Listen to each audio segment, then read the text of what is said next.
मैं यहाँ कल आया था। हमारे एक साथी जो असम के लोगों के लिए जो करप्ट सरकार है हमारे यहाँ के सीएम हेमंता की, उसके खिलाफ आवाज़ उठा रहे थे, असम के लिए आवाज़ उठा रहे थे। उनको कल परसों शहीद किया गया। उनके घर में कॉन्डोलेंस देने के लिए और उनके लिए आज आवाज़ उठाने के लिए मैं आया था। पर मुझे नहीं पता हेमंत बिश्व किस चीज़ से डरते हैं, क्या तकलीफ़ है कि आज उन्होंने मुझे अरेस्ट कर लिया, डिटेन कर लिया और प्रोटेस्ट में जाने नहीं दिया। ये जो प्रोटेस्ट करना है या जिन लोगों को दबाने का काम ये यहाँ की सरकार, हेमंता बिश्व की सरकार कर रही है, उनकी आवाज़ बनने का काम मेरा है। यूथ कांग्रेस हमेशा जिनको सरकार दबाती है उनकी आवाज़ बनने का धर्म हमने पहले भी निभाया, आगे भी निभाएंगे। लेकिन आज डिटेन करके ये चीज़ बता दी कि ये जो घमंडी सरकार है, करप्ट सरकार है, ये खुद कहीं ना कहीं जानती है कि जो हमारा साथी असम से शहीद हुआ, इसमें उनके घमंड का, गलत प्रशासन का बहुत बड़ा हाथ है। नहीं तो उनको कोई डर नहीं होता, कमज़ोरी नहीं होती, गिल्ट नहीं होता तो वो मुझे कभी भी डिटेन नहीं करते। तो पहली बात ये। दूसरा, मेरे को डिटेन करके उन्होंने, हमारा संविधान मुझे हक देता है, हमारा संविधान हमें ताकत देता है कि मैं कहीं भी देश में जाकर अपनी बात रख सकता हूं।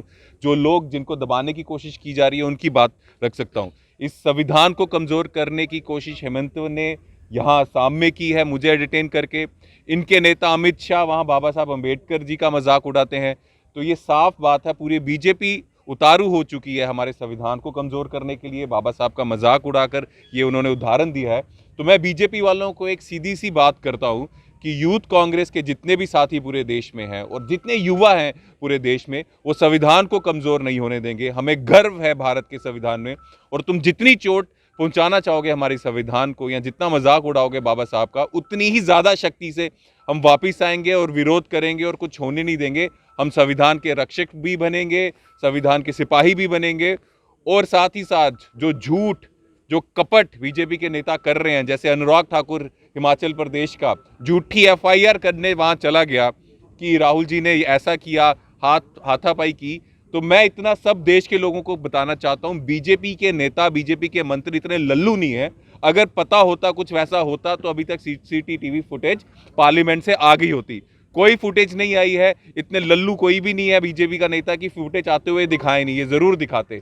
लेकिन सिर्फ बीजेपी का जो फाउंडेशन है झूठ पे टिका हुआ है। चाहे जो भी चीज़ लो, वो झूठ जो है वो ज़्यादा तक चलेगा नहीं। सत्य की ही जीत होगी। सत्य को जितना भी परेशान करने की कोशिश करें, लास्ट में सत्य ही जीतेगा और सत्य जीत के ही रहेगा।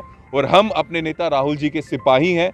ये जितना भी हमें दबाने की कोशिश करेंगे, उतनी दुगनी शक्ति से हम वापस आएंगे और संविधान को कमज़ोर नहीं होने देंगे, देश के लोकतंत्र को हम कमज़ोर नहीं होने देंगे। जी, अरेस्ट क्यों कर रहे हो? क्या कमजोरी क्या है, मजबूरी क्या है? इसका मतलब तुम्हें डर है। और डरता कौन है? पुलिस से कौन डरता है? जो चोर हो। तो कोई ना कोई चोरी हेमंतवा ने की है, तभी वो कभी किसी को अरेस्ट कर रहा है, या मुझे कर रहा है, या उनको कर रहा है। अगर तुम सही होते, साफ होते, तो तुम किसी को अरेस्ट नहीं करते। तुम कहते हैं मैं साफ हूं, तुमने जो प्रोटेस्ट करना है, आवाज रखनी है, रखो। लेकिन कहीं ना कहीं तुम्हारे दिल में भी डर है, चोर है। तुम जानते हो तुम्हारे घमंड के कारण, गलत शासन के कारण, वो आदमी जो कांग्रेस का कार्यकर्ता था, कांग्रेस का साथी था, वो असम के लिए आवाज उठा रहा था, वो शहीद हो गया। इसकी जिम्मेदारी तुम्हारी है।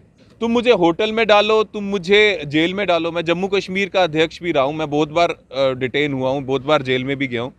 तुम यहाँ भी डालो, सवाल ये नहीं है। सवाल ये है कि मैं एक भारतीय हूँ और मुझे हक है, मैं कहीं भी अपनी आवाज़ रखना चाहूँ या युवाओं की आवाज़ बुलंद करने के लिए आगे आऊँ तो मुझको रोक नहीं सकते। ये संविधान मुझे हक देता है।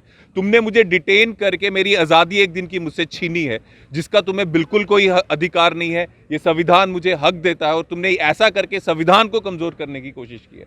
जब हम कहते हैं कि बीजेपी संविधान को कमज़ोर कर रही है, तो वो संविधान के पन्ने नहीं फाड़ रही, ऐसी चीज़ें करके संविधान को कमज़ोर कर रही है। मैं एक भारतीय हूँ, मुझे हक है। कहीं भी सरकार किसी भी युवाओं को, किसी भी इंसान को दबाएगी, मैं उसकी आवाज़ बनने जाऊँगा।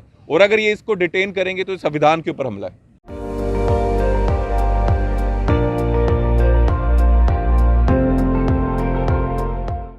আপুনি চাই আছে ND24 সৰ্বশ্ৰেষ্ঠ নহয় সৰ্বোত্তমৰ দৌৰ।